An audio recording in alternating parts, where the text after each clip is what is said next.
Mike Shalik here from SEScoops. Today is September 12th, 2023, and it is a historic day in the world of professional wrestling. For the first time in about 70 years, WWE is no longer majority controlled by a member of the McMahon family. After all the talk and speculation about a WWE sale, well, they didn't sell, they merged. WWE, the world's premier professional wrestling organization, has merged with the UFC, the world's premier mixed martial arts organization. Together, under the majority ownership of the Endeavor Group, they form TKO Group Holdings, a premium sports entertainment company valued at over $20 billion. This story has a lot of moving parts, and there's going to be huge ramifications, not just on professional wrestling, but also on the world of sports, entertainment, and media at large. So to help us make sense of it all, we are so lucky to have Brandon Thurston here of Wrestlenomics. For anybody that's even vaguely interested in the business side of professional wrestling, whether it's financial reporting or viewership or tracking TV rights negotiations, Brandon is front and center, not just with the financial side of wrestling, but wrestling media as a whole. So Brandon, thank you so much for joining us today. Thank you, Michael, for having me. It is a historic day. Yes, Vince McMahon is no longer in complete control of WWE for sure. No longer in complete control of WWE, but now he's got his hands in the UFC pot, which is a whole other interesting, fighting his way back from obscurity and, claiming the throne in such a remarkable way. But let's just talk about this from kind of a top line perspective. Endeavor has brought together WWE and the UFC into a new entity, TKO Group. What do you think about this, from a top line perspective? Is this a good thing? These were both individually extremely successful, industry-leading billion-dollar organizations that have expertise in their own fields. Is this a good thing on the whole? Was this the best path for WWE as they shop themselves around, either for a sale or for an acquisition / merger? Well, if you're a W investor, it's a good thing. If you're a W executive, maybe it's a good thing. If you're, a ordinary W employee, it's probably not a good thing because you don't know if you're going to have a job next week, which is a boat that a lot of people are in. But if you're a fan, which is probably everybody listening, I don't know that you're going to notice a lot of difference. If you happen to be a WWE fan and a UFC fan, it's a good thing for you because let's say if you go to live events, or if you're a traveling wrestling fan who goes to major WWE events, there's probably going to be in the future weekends where it's a WWE event and a UFC event in the same city. So there's that. We might end up with maybe someday WWE and UFC on the same streaming service or something like that, but that's definitely not a guarantee. But yeah, it's for as far as the average wrestling fan, they're not going to notice a huge difference, at least right away. Sure. Obviously the story touches equally on WWE and UFC, but we're primarily focused on the wrestling side. So based on, your past knowledge of UFC and what you've been kind of picking up as you've been digging into Endeavor's operations and what this merger means for both companies, what are some areas that you think that WWE is going to benefit? I mean, they're such a leader in so many respects, whether it's from the global, it's the global infrastructure, whether it's touring, whether it's merchandising, whether it's 52 weeks a year of just, being a content powerhouse. I mean, WWE is always a leader with technology, and they've been pioneers with, cable television and pay-per-view. There's so many areas where WWE is just like remarkable as a company, but they're not doing this aside from just, dollars at the end of the day. They're not doing this if they don't see some growth potential and some things that Endeavor's muscle and even UFC's operations might help them benefit from. So are there things that you see that UFC just off the bat does better than WWE that they might be able to tap into and kind of apply to what they do? Well, so UFC has been owned for years now, or at least has had Endeavor involved. I believe they completely owned the company more recently, but Endeavor, which is run by Ari Emanuel and Mark Shapiro, who are the two main people that you're seeing publicly today, they've been very involved with UFC's business and helping them make deals ever since that was acquired back in 2016.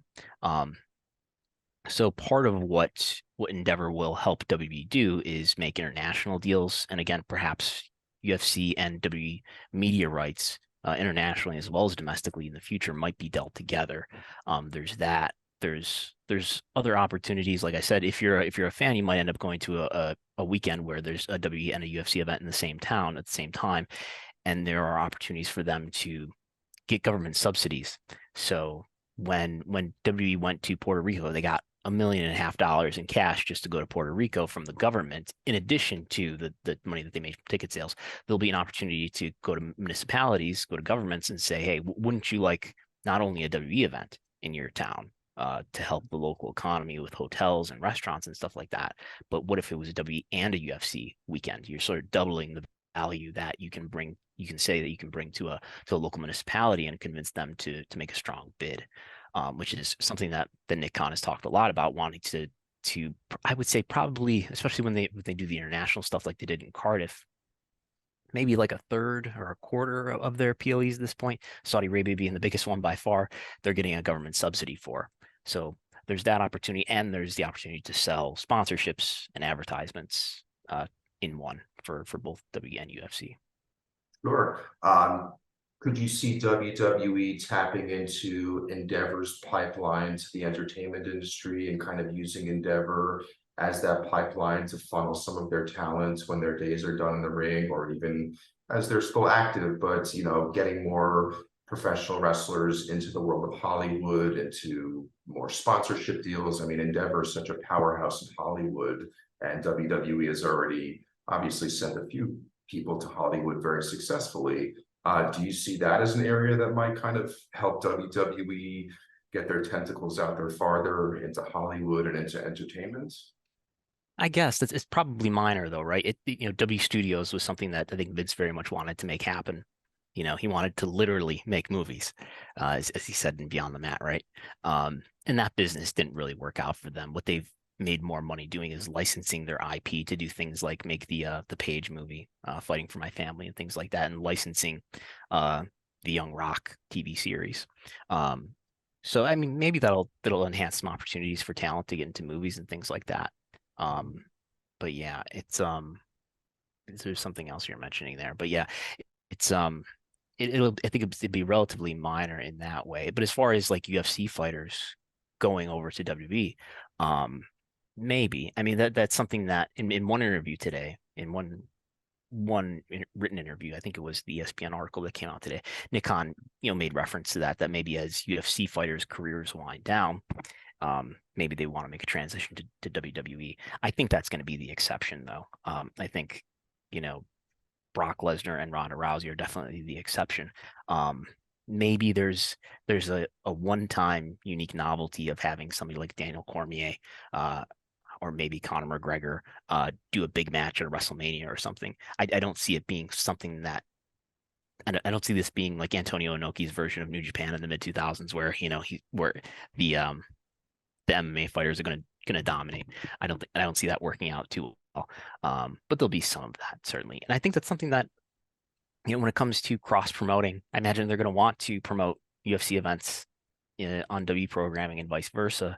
I think they need to be careful about that, and I imagine they're aware of that. That UFC, I think it's careful. I think you don't want to have maybe too much W presence, say on a UFC show in particular, because UFC started out, MMA started out as this thing that was branded as sort of the real version of pro wrestling. And I don't think you want to make people think about, a worked sport while people are watching MMA. I think that's something that they will be careful about by not branding these things too close together to make people think that they are the same thing in the sense that both are a work, which UFC is not. Sure. Speaking of that UFC piece today, I don't recall if it was Ari Emanuel or Mark Shapiro who said it, but I read a quote that was, we want every WWE fan to be a UFC fan and vice versa. And that's just something like I don't see happening, kind of like you're talking about with like the crossovers where it's kind of like a novel idea, but I really don't see a ton of crossover in terms of like the actual talent. Um, Am I correct? I know the valuation before the stock started trading, but it was valued around 21 billion. Am I correct in that WWE was around 9 billion and UFC was valued around 12? Is that right? I think market capital, so that valuation of them together, about 21 billion, is enterprise value. And I'm not an accounting expert to explain to you the difference between enterprise value and market capitalization. We know what market capitalization is based on the price of the stock. It's just all the shares times the price of the stock. But I can tell you towards the end, yes, it was about 8.5 billion. It was very close to what their slides said they valued the company at. It's pretty close. Right. But Oh, so you've run both wrestling and MMA websites, that's right? correct. That's So correct. We have SE I Scoops and MMA News. so you might know better than I do. Like, my perception is that in the mid 2000s, as UFC got more popular, right? It got more popular with the beginning of Ultimate Fighter, which was on right after Raw. Of Um, course. and as That that that time comes full circle. Right. And as that time went on, my sense is that, the people who describe themselves as both wrestling fans and MMA fans has gotten smaller and smaller over time. Would you agree? I would agree with that. I mean, we've just, from a business perspective of owning two somewhat synergistic properties, we've tried to do crossover, and it really is minimal. It's less crossover than you'd expect. I would say that there's definitely more UFC fans that might have watched wrestling at some point that have some nostalgia for the product, but like the real diehard wrestling fans, less of a crossover.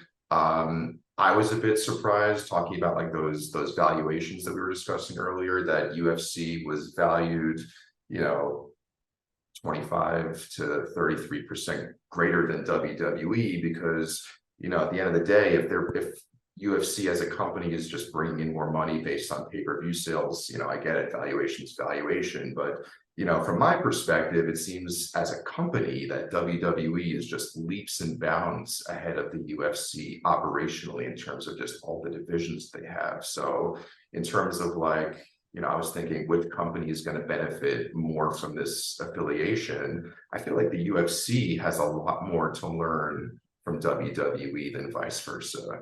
I mean, WWE might be able to benefit greatly just by cutting business deals by way of being part of a larger entity and by having the Endeavor connection. But to me, I mean, WWE is just such a infrastructurally sound and innovative company that UFC obviously no slouch, even especially by way of their valuation being greater.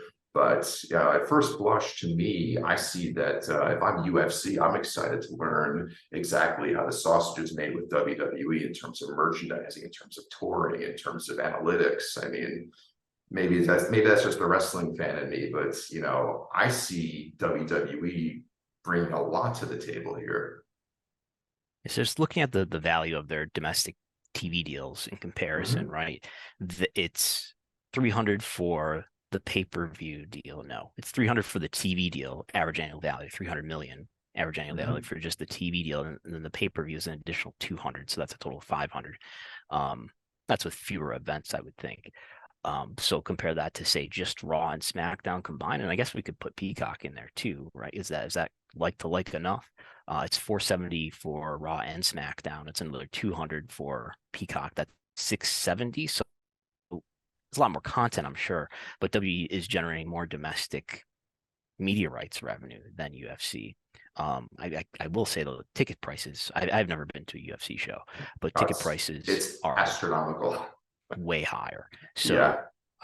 I have seen some data lately from Polestar, just give you an idea the gates that the two companies are generating, and it's like multi-million-dollar gates at an arena. So it's closer to what WWE would have to go to a stadium to do, basically, to generate a Wow, similar gate. that's very interesting.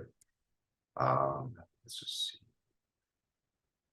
And I get the impression So, that the UFC is we do have some disclosures since they announced the merger. We got some UFC specific finances disclosed in specific for the first time ever, I think.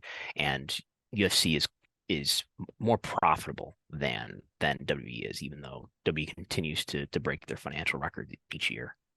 yeah. Do you think that this merger and the being under the umbrella of Endeavor, which is in the entertainment industry, do you think that this, fighter pay is always an issue in the world of MMA, a hot topic of discussion, and what a small percentage of the overall, inflow of cash that's actually going to the fighters? WWE, obviously not unionized. Do you think that this merger bends more towards the possibility of eventual unionization, or could it be the other way? I don't know. So the thing that will push fighter pay is what real leverage they have. Mhm. I think the question of unionization and question of misclassification, which they're all under one big happy umbrella of misclassification now, UFC fighters and WWE wrestlers, that Yeah. they're independent contractors, but I think they're clearly misclassified and treated as employees. But besides, and that is a separate issue. It's a related issue, but it's a separate issue from unionization. I mean, they could unionize whether or not they were misclassified. But when it comes to fighter pay, I mean, there's a concern with the Saudi Arabia Public Investment Fund getting involved in the Professional Fighters League, which is another MMA organization that may or may not, acquire Bellator. That's something that's in the air. Um, the notion is that okay, there would be a stronger competitor to compete for UFC talent, and that would drive up. That seems like a real possibility that fighter pay will be driven up. Mark Shapiro talked quite a bit about this on CNBC today, saying that sort of downplaying that it's a concern. We're basically saying we're so profitable anyway. It's certainly something that they can afford, and it certainly They, is. they can afford But their own insurance with what we pay them. right. But the point that you're kind of getting at there is though, you look at these, the major team sports leagues like the NFL, NBA. I think they're making something like 50% of the revenue that Right. those leagues, those teams are making. Right. Um, I don't, somebody, I'm not an MMA business expert, but I believe it's a pretty small percentage, maybe something like 10 or maybe 20, at the most 20% of the revenue is what UFC fighters are making. Sub 20. I mean, it's an appalling number. And W wrestlers are probably making less than 10% of W's revenue. I mean, you can do the math pretty easily. I think like, they've probably got about 200 wrestlers under contract. And remember, a lot of them are under developmental deals that might be getting less than $100,000 a year. Um, so if we just like made some extremely obviously too high estimate, like let's say they're all getting $1 million a year, which they're not. They're getting, I would say, under half that is probably the average. But let's say they're getting $1 million, 200 to get $200 million a year on $1.3 billion of revenue, which is what W reported in 2022. That's I don't know what 200 divided by 1.3 billion is, but it's less than 10%. I'm pretty sure. Yeah, you have to wonder if these two big organizations that have kind of skirted accountability and the misclassification issue, if them being a consolidated bigger target Actually, makes it's them. 15%, but we're way over, so it's under 10%. Yeah, Yeah, it's still terrible treatment. It's still very unfair. 10%, 15 or 20. yeah. I mean, it's you could say, well, they're not gathering the leverage to negotiate a better deal for themselves, and how could they do that? I mean, they could do that by bargaining collectively, which is what a union does. Sure. What's going to force the promoter to pay them more? Just they're not going to do it because they're nice. They have to bargain collectively for it until there's Yeah. a union. I don't think it's going to happen, and I don't see. I think in wrestling in particular, you know, you have this ultra competitive environment where um, it's not not everybody's on the same team, like in football or basketball, right? They're all competing with each other, and everybody is looking for some sort of advantage over somebody else to get an opportunity, especially in wrestling where everything is subjective. It's not, it'd be one thing if maybe it's different in UFC to some extent because you can, if you're the best fighter, there's not a lot anybody can do to stop you, right? But if you do something that the promoter doesn't like, it almost doesn't matter how talented you are. There's this, system that is going to, sort of preempt your behavior. Right. And it's, the age-old dynamics of why unions don't form and don't get off the ground, because it usually requires the top earners to have, altruistic motivations, not just looking after themselves. So that's Right. something that remains open. Right. The people with the most power, let's say in WWE, would be like Roman Reigns and Brock Lesnar. They're also the people who are the best taken care of, right? Yeah, prickly system. In terms of like external considerations, this WWE's valuation is increasing by way of this huge deal. Earlier this week, we saw Forbes give All Elite Wrestling approximately a $2 billion valuation. Do you see this merger having an impact on the overall water level of professional wrestling and the value of other companies like AEW? Like, do you think AEW has a better case to shop themselves around or to raise funding under a higher valuation because of this? I guess. I mean, only the companies, and there's only one of them, other companies, only the wrestling companies that are making like real media rights value. And AEW is getting, I think, probably now about 70 million. They were definitely getting at least 45 million when it was just Dynamite and Rampage. I would guess that they have to be making at least 70 million average annual value now with the addition of Collision. And now that's a fraction of what WWE is getting. Hmm. So I think the value, that valuation, if anything, only applies to AEW, because I don't think it applies to Impact or New Japan because they're not generating massive media revenues. Um, and that's what the almost the entire value of WWE is based on, and UFC for that matter too. Um, so maybe it does it make, I mean, it sort of tells you what the value is of WWE, but we kind of already knew what the value of WWE was because it's a publicly traded company. Um, and as long as live sports rights values continue to be as high as they are, which they may be, they're probably going to at least stay at this level. I don't know if they're going to grow much higher than they are currently in this round of negotiation that we're under right now. But as long as they stay strong, I think AEW will have value. And as long as AEW produces a product that does at least the rating among other programming that it does currently, it's going to have some value to it. But I'm not sure that Impact Wrestling is a profitable business. Depends on maybe how you do the accounting.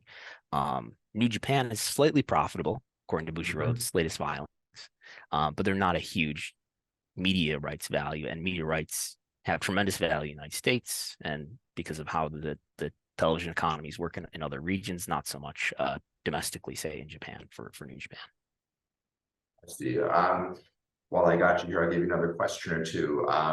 The TKO Group's board of directors, it's comprised of 11 people, with Endeavor naming 6, WWE being represented by 5 board members, only naming 4 so far, as to the best of my knowledge, as of press time, with 1 board seat remaining open. Is that still correct, that they have not named that final board member? They named that person today. What is that person's name? There we go. I think I know what his name is not. It's I have to make my if I look at my Twitter, it's on my Twitter. It's in the press release that they put out today, where they listed all the leadership again, and they listed all the members of the board of directors. And it's something with he's got letters in his name. Who doesn't have letters in their name? But he's got, you'll see what I mean. Peter C.B. But you know, oh man, Bynoe. How do you pronounce that? Peter C.B. Bynoe, maybe is how you pronounce his name. And this is somebody that was previously a member of WWE's board? That name's No, not ringing a bell. Yeah. no. So they have a bio for him somewhere. From if I just Google his name, I think he used to work for the Denver Nuggets in some capacity. So a new hire, but under the WWE side. Right. So he's an attorney. Okay. He works for DLA Piper, which is maybe that's a law firm. But anyway, so there are a number of independent members, and he would be an independent member who basically works part time for WWE, well, for TKO. But there are members who include Vince, Nick Khan, Ari Emanuel, Mark Shapiro, who are what they would call executive members. So the board is supposed to have a certain number of independent members who don't work full time for WWE or for TKO. I got to get used to saying, so that they're supposed to be there to oversee the interests of investors who are removed from the full time executive scene. I think that's supposed to make them, sort of less biased and less subject to influence. They're there to oversee and sort of look from the outside and advise. But basically they're there to oversee the executives. Got it. So, kind of wrapping up here, Vince McMahon as the executive chairman of TKO Group. Do you foresee him having much of a hands-on involvement with the UFC? No. I don't think Vince is going to have. I don't think. I think Vince barely understands what UFC is. Sort of reading into the interview that Nick gave to ESPN earlier today, where he describes when they went to the UFC show that was just down the street from, I believe, Money in the Bank was in Las Vegas, so they went to the UFC that was in the other arena, T-Mobile and MGM Grand, and it sounded to me like, I'm sure Vince has probably never sat down and watched a UFC show in full. I would think. I'm sure he's seen clips and he's very aware of what it is, but I don't think Vince has grand visions for what UFC should be, nor do I think Dana White wants anybody but himself to really be in charge. I'm sure Ari Emanuel and Mark Shapiro are involved to some degree in what UFC does, but my sense is that they pretty much defer to Dana White. I'm sure there are major business deals that they're involved in, and maybe major talent they're involved in, but I think they give a considerable amount of deference to Dana White, and I see similar happening as when it comes to Vince, Nick, and Paul Levesque. But I do think it's it'll be interesting to see if one of Vince's favorite tropes, can they coexist? Can all these high power executives, who are, some of them are kind of iconic in the culture, Vince, Ari Emanuel, Nick Khan is coming into his own here. Yeah. Do all of these people stay together 5 years from now? Nick Khan has an employment agreement that expires, I believe, in August of 2025. There may be other opportunities for him based on the track record that he has. But yeah, I mean, and who knows what's happening with Vince, really. We know that he was subject to a subpoena and search in July, coinciding, interestingly, with the timing of his surgery. Not doubting that he needed spinal surgery, but it's interesting that he scheduled it at that time. And if it's not clear whether or not he's the subject of this grand jury investigation. There's a good chance that he is, based on what we know about the Vince scandal that happened a year ago, in terms of the payments to women and the alleged sexual misconduct. But mainly, I think the risk legally for him is the not reporting the payments that benefited WWE, that he thought he could get away with just being personal payments, when in fact they benefited the company. I'm guessing that's what is being investigated here. And you talk to lawyers who know, and the overwhelming majority of grand juries indict. So I have the sense that he could be indicted any day, but not a legal expert. And in the event that the investigation into Vince turns up even more, unseemly details, or even if there are criminal charges filed, I mean, Vince could be removed for, I don't know what kind of a clause would be in his executive agreements, but he certainly could be removed if this investigation does not go his way. I think he could be removed for cause. If you go back and look at Because there were immense filings that that were filed as part of this merger. Like I think you sent me one, like 500-page filings, right? 700-page filings that were a part of this. But I think my sense is that legally, maybe there's something in the neighborhood of fraud, securities fraud, or something like that for the fact that he spent millions of dollars. Now, it was over the course of many years. Maybe mhm. it wasn't material. The AEW has said in their filings that over the course of so many years, it wasn't actually material to the business. But maybe there's securities fraud to be looked into here. All right, so just kind of to summarize, going out, let's say we're 2, 3 years in the future, 2025, 2026. The merger has obviously closed already by now as of press time, but we've had a little time for things to settle in. Maybe they've started to make some minor to medium, strategic changes in terms of just how the company is going to operate in ways that might be different than they are today. You think WWE, the product itself and the business itself is going to be relatively in a safe place in a couple of years? Or do you think that there are, kind of big material risks ahead that this merger might bring and the lack of autonomy? And, do you think that on the whole, they're going to be in a better place in a few years? Or it's just such an unknown? Financially, I think they'll be in a better place. I mean, there will be huge layoffs soon, probably very soon, and that will, leave people unemployed, unfortunately, but will make the company much more profitable because they'll be able to share services between UFC and WWE and between WWE and Endeavor. So there will be a lot less expense. They say between $50 to $100 million annually in expense that they'll save. So the company will be even more profitable. It'll be even more financially secure. The risks when it comes to WWE would be like if for some reason the TV deals fall apart or the TV ecosystem falls apart in a way that doesn't allow WWE to make an enormous fees on their TV rights. I don't see that happening. I think it's quite likely that the growth in live sports rights will stabilize, will plateau as the bundle starts to come apart more. But there are issues around the way that they classify workers, but they can certainly afford to deal with that. Mhm. And they could probably just, if they had to reclassify everybody, they would probably just try to pay them less in the course of doing that. And the only thing that would make them pay employees or wrestlers more is if they unionized and collectively bargained, which seems less likely to happen.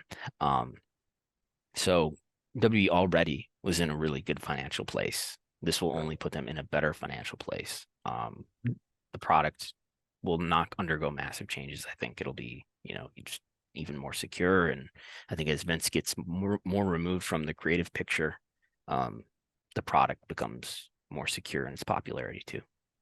Yeah, yeah.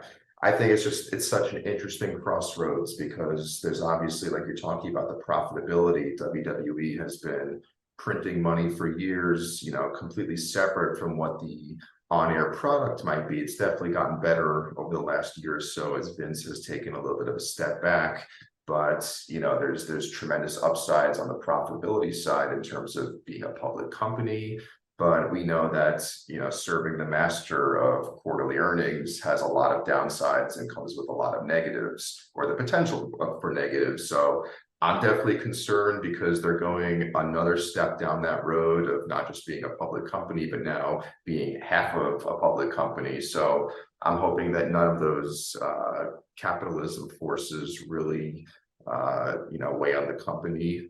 But there's also a lot of opportunity and there's a lot of upside, and they've never been more financially secure. And we would hope that that's going to, trickle down to a better product. But Brandon, I'm going to let you go. I really appreciate the conversation. This was insightful for me and hopefully for the audience as well.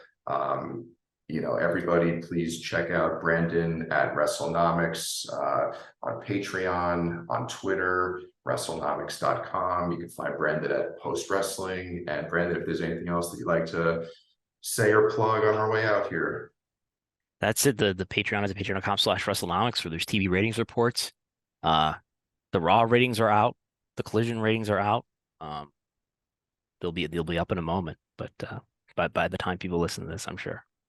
Okay, fantastic. Brandon, thank you so much.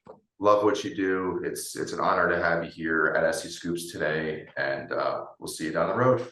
Okay, thanks so much for having me. Thank you.